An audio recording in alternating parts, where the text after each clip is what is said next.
Good evening and welcome to the programme. The government has outlined the compensation deal that residents and businesses whose lives will be affected by the HS2 rail link will be entitled to. More than 500 homes will be demolished to make way for the London to Birmingham line, with around 2,000 properties eligible for a payout.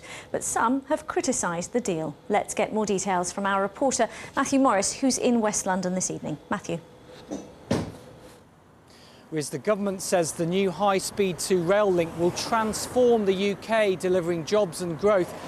Come to places like Perivale in West London, and many people think that it will transform their local community without any obvious benefits to them. The line will run on a widened embankment behind us where the central line currently runs, and that will affect some of the buildings and gardens.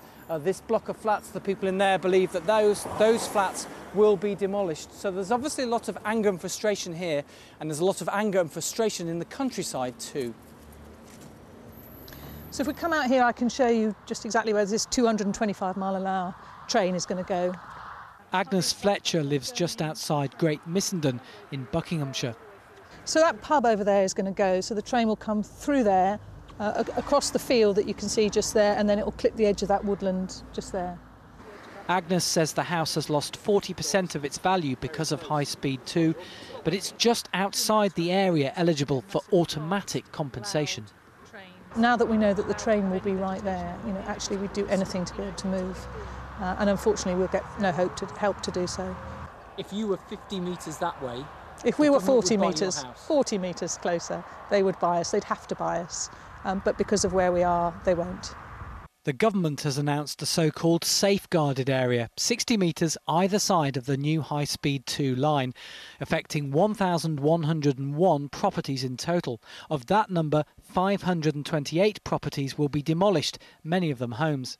The government will offer to pay full market value to the owners, plus an extra 10% on top. But it's also announced an extra voluntary purchase zone, which extends 120 metres either side of the track, taking in an additional 813 rural properties. Again, the government is offering to buy properties at full market value, but this is not applicable inside the M25. So does this mean a two-tier compensation package with Londoners, the losers?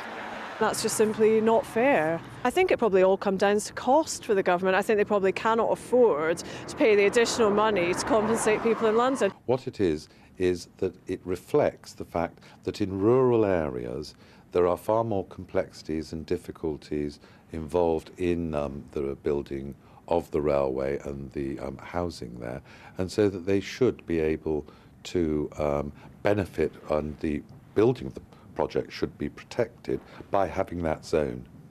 Compensation could cost between £930 million and £1.3 billion. People like Agnes will still be able to ask the government to buy her property, although the government will not be obliged to do so. A consultation on these proposals will now run for 3 months. Yes, in another part of town tonight, right now, there's a meeting taking place in Camden. Many residents there will be affected with the line starting from a redeveloped Euston station. A public meeting taking place there, hosted by Camden Council.